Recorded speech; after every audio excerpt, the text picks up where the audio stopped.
Hello beautiful soul! Welcome back to my channel. This is Mei Chang Ame from Japan, Pisces Kabayan. This reading is for you. Maraming salamat muna sa aking mga subscriber, new subscriber, cross-watcher, at sa mga bagong pasok dyan. Welcome na welcome kayo sa bahay ni Ate Aimee. Maraming salamat din sa nakakataba ng pusong yung mga comments. Dahil halos lahat kayo is resonates. Keep comment lang mga kabayan ng iyong energy is naiwan dyan. Pati pangalan nyo, binabasa ko, makuha ko lang yung energy, makaresonate lang kayo sa ating reading. At syempre, maraming salamat din sa mga nagpa-personal reading. Kung gusto nyo ng personal reading at energy nyo lang ang gusto nyo makuha natin, nasa baba po ng video na to, how to contact me. No? And syempre, tandaan nyo, this is a general reading, Pisces Kabayan. Maraming salamat sa mga donation. Kuhanin mo lang sa'yo at itapon ang hindi naman para sa iyo.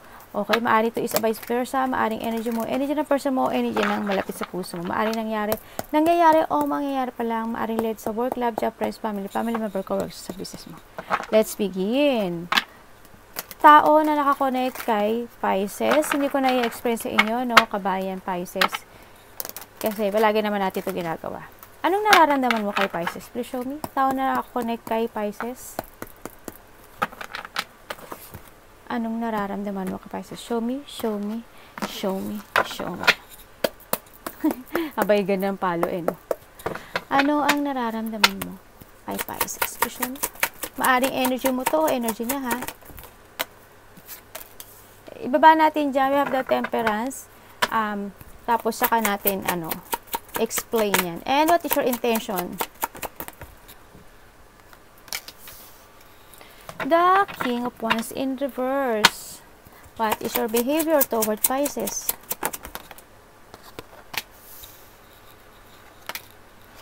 The Two of Wands and the Four of Cups. Pisces, ano nararamdaman mo sa tao na to? Anong nararamdaman mo sa tao na to? Kuhanin din natin yung what is a blind spot? Siyempre, always, maaari yung energy na yun sa'yo. Nararamdaman mo sa tao na to, Pisces? The Fool. What is a blind spot? O hindi mo alam sa connection ito.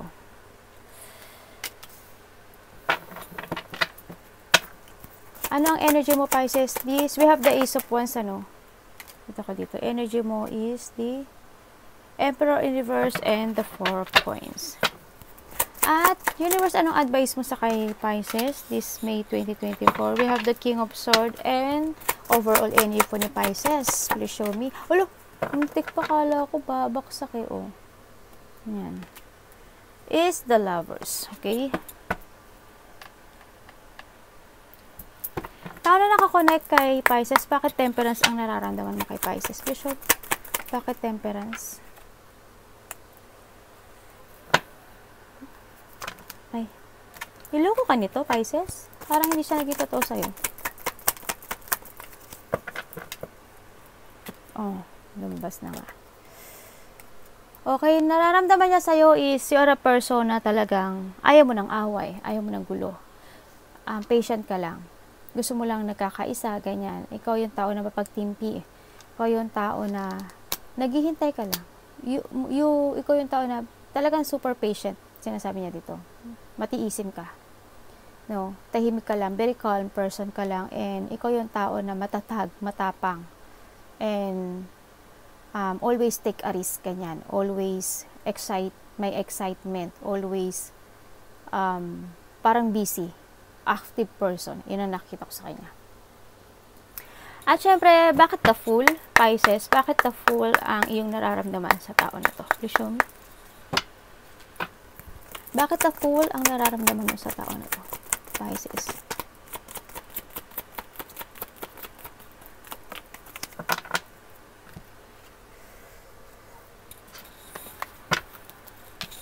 Seven of Wands, Hermit. Okay, ang nakita ko dito, nararamdaman mo is parang wala na, it's okay na sa'yo. Parang naka-move on ka na rin. Kasi nakita ko ito na you're starting a new beginning sa buhay mo. Nag-i-start ka na ng panibagong buhay. Andun na yung part na pinoprotektahan mo na yung energy mo, yung sarili mo, dinedepensahan mo na sa mga tao na mananakit sa'yo. Andun sa nakapokus ka na rin sa sa pamilya mo, sa stability mo, sa trabaho mo, sa ikasasuccess mo sa buhay. Nakalook ka na sa the future at nahandun ka na rin sa part ng buhay mo na parang hindi mo na siya, wala na siya sa ano mo. So, wala na siya sa parte ng buhay mo. Handun ka na kasi na gumagawa ka na ng panibagong, nagbi-build ka na uli ng panibagong foundation na matatag. Yan ang nakita ko dito. Na maaari na kapag withdraw mo na rin siya at nilet go mo na rin siya. Ano yung awakening sa nakita ko dito na nagising ka sa lahat ng mga pangyayaring ito. At bakit naman ang the blind spot is the Ace of Wands? Bakit ang the blind spot is the Ace of Wands? Either ikaw to o siya. No? Bakit?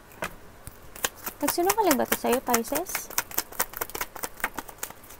Ooh. Galing And, andito yun sa parang hindi mo alam sa connection na ito, every night nag-iisip siya. Every night nag-iisip siya. Naging cheater siya, no? Nag-cheating to, or hindi mo alam sa sitwasyon na to na pinag-uusapan ka niya. May mga chismis siyang ginagawa o pinag-uusapan kaya ikaw, niya, kasama ang kanyang mga friends na nakita ko dito. No? Handun yung obsession sa nakita ko dito. I don't know why, pero inaano ka niya, iniisto ka niya. No? Iniisto ka nitong tao na to. Ang hindi mo alam sa sitwasyon na to na hindi niya alam kung mag-i-start na siya ng new beginning sa buhay niya, pero parang nag-cheat siya sa'yo. No? Kasi panakita ko parang may iba akong tao na ganun Alam mo, ang nakikita ko dito, more on, ini-imagine ka niya. Ini-illusion ka niya, lalo na yung nangyayari sa inyo sa panggabi, yung temptation, when it comes sa sex, sinasabi niya yun sa mga kaibigan niya. Yung mga nangyayari sa inyo. Yung mga nangyayari sa inyo in that night, yung mga ginagawa mo, yung mga, as in, promise. Ganun pa si ate, lakas ng trip no? Okay, fine. Di wow, sabihin mo. Okay, bakit the King of Wands? In reverse ang iyong intention. Bakit King? Dapat talaga iwanan mo na to. Chismoso pala to. Chismosa pala siya. Or ano man yun. Parang, basta ganun nakita ko. Hindi siguro kayo lahat is makaka-relate dito. Pero kuhanin nyo lang yun sa inyo, no? And ito yung sa part na gusto niya pa rin makipagkita. Intention niya sa'yo is, oh my God, pareho to Intention niya sa'yo is talagang hando yung part na hindi siya, either ikaw o siya, hindi siya, nangako siya sa'yo pero they breaking yung promise niya, no? There is someone na nag-break ng promises and then naging abusado siya sa'yo, naging controlling siya, bitter siya, binastos ka niya, hindi kanya kinalang, naging dishonest siya, naging malamig siya sa'yo, or ikaw ang naging malamig sa kanya. Andun yung inapi ka niya o naapi ka niya.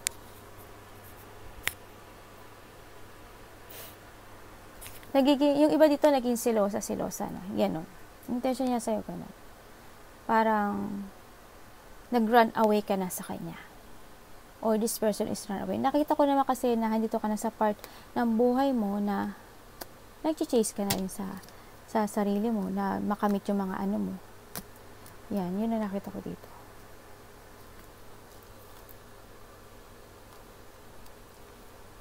Alam mo, parang narcissist to. Tingnan ko ha. Kasi sinungaling siya eh. Bakit 9 of Pentacles in reverse?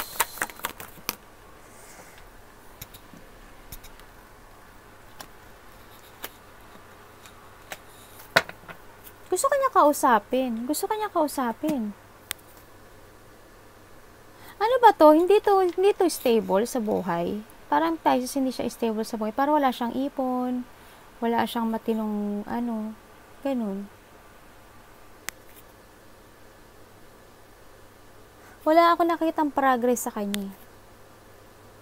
Palagi siyang lack of goal siya, kumbaga, palagi siyang nagpapaliban. Parang hindi ko nakikita na wala siyang tamang destination sa buhay. Diyos ko po. Yun, nakita ko sa kanya. Wala ko nakitang, hindi ko alam kung may na-achieve man siya, baka hindi yung galing sa pagod niya. Pero, wala ko nakitang progress sa kanya. Walang achieve.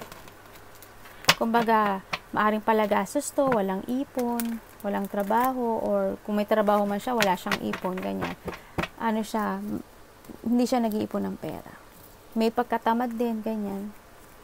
Tingnan natin bakit the Two of Wands and the Four of Cups. Behavior niya sa'yo. Bakit Two of Wands and the Four of Cups? Show me. And the Justice.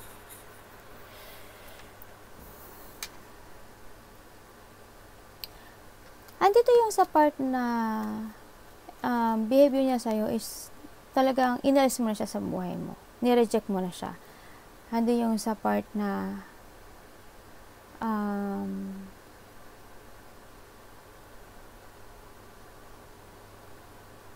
hindi ko alam kung nanghiram ba to sa'yo ng pera, Pisces. May nakita ako na hindi ko alam kung sa party mo, kung itong taon na to, pero may nakita ko dito na naloko ng dahil sa pera. Andito yung sa part na nakita ko na behavior niya sa'yo na pinahalagahan ka niya at pinahalagahan mo naman siya. Actually, sa nakita ko. Pero andun yung parang sa ngayon, may mga plano siya na gustong gawin eh. Naghihintay siya ng tamang panahon o naghihintay siya ng sign to move on. So nakita ko dito, may mga planning, may mga gusto siyang gawin.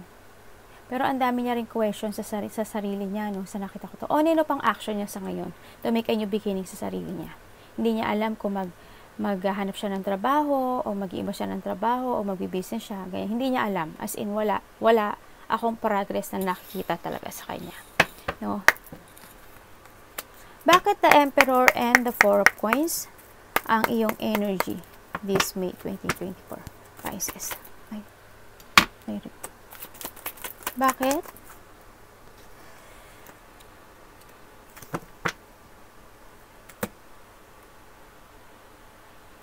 And, okay, this May is makakaroon na, okay? Makakaramdam, may mga iiwasan kang situation. May mga iaabot kang sitwasyon, siguro gulo, ganyan, away, na parang mas papahalagahan mo yung sarili mo sa ngayon. Sa nakita ko, mas mag-focus ka with your own stability. Magkakaroon ka ng self-care this May, ganyan. Mas mag-iipon at magsisave ka ng money sa nakita ko. Mas mag-focus ka sa mga wishful thinking mo, magpo-focus ka sa sarili mo, magpapaganda ka, makikita mo yung halaga mo, ganyan. Kasi naging tanga ka in the past. Sa nakita ko dito. Andun yung magiging matigas ka na sa nakita ko dito, no? Kumbaga, hindi ka na magiging malambot. Kumbaga, mas poprotektahan mo more yung sarili mo at magkakaroon ka na ng rules, no, dito sa'yo. Nakikita ko na naman, mag-focus ka na at hahanapin mo yung goals mo, no, para magkaroon ka ng success and victory. Yun ang nakita ko dito. Maraming choices ako nakita sa'yo. Marami kang pagpipilian, no? May mga pagkalito this May, no, may mga pagkalito kung paano mag-start, anong gagawin, may mga ganun, may mga pag-iisip na magugulo ka. At syempre, King of Swords. Bakit po advice niyo po Universe kay Pisces is the King of Swords? Please show me. And the Magician in reverse. Ang sinasabi niya dito, pag-isipan mong maigi lahat ng bagay na mga gagawin mo sa buhay, and always be careful, always have faith. Kailangan ng changes, kailangan mo, huwag ka mawala ng pag-asa, and umiwas tayo sa mga tao. Maging matalino, no? Umiwas tayo sa mga tao na pwedeng maglinlang sa atin. Sa mga tao na akala mo concern sa'yo, hindi porket nakikita mo parang concern sa'yo, okay na. Hindi porket nakikita mo na nakakausap at magaling siya makapag-usap na nakipagkaibig sa sa'yo, akala mo totoo na. No, that's pangliling lang. Mas more maging smart. We need to use our head when making a decision. Okay, be calm and be serious sa lahat ng bagay. Ang sinasabi dito, and make a rules. Okay?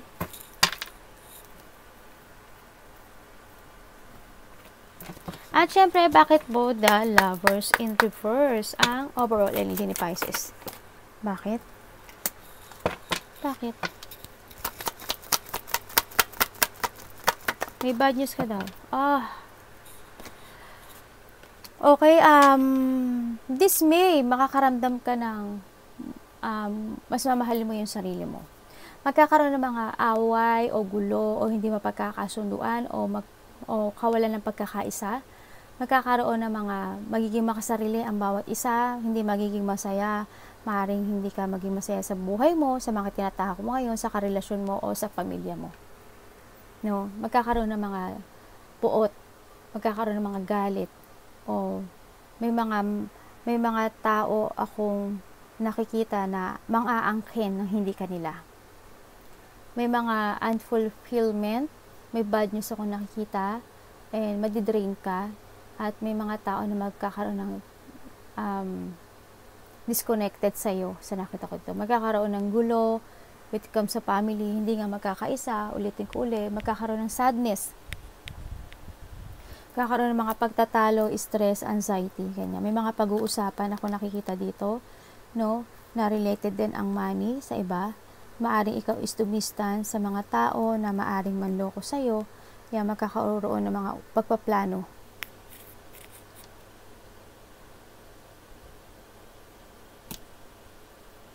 Maaring isa sa inyo, ikaw o sa kapamilya mo, na parang mag-iisip na parang walang utang na loob, ganyan. Parang gano'n. May mga tampo sa iba. Parang handun yung part na magkakaroon ng ihiwalay mo muna yung sarili mo sa kanila, magdi-distance ka muna, ganun. Iba dito, baka i-hide nyo yung feelings nyo, no? Sa nakita ko dito. Sa pamilya mo yan, sa karelasyon mo yan, o ano man yan. Ang nakita ko dito. May mga unfulfillment, may mga discontent, yan, mga parang hindi ka makokontento, yung iba ito hindi makokontento sa meron sila, kasi makakaramdam kayo ng lungkot, makakaramdam kayo ng walang pagmamahal, makakaramdam kayo ng walang sigla. Yun nakita ko, negativity, para mag-feel mo it's empty, I'm empty, oh my God, ganun, no? Yan, arigatou namaste, God bless.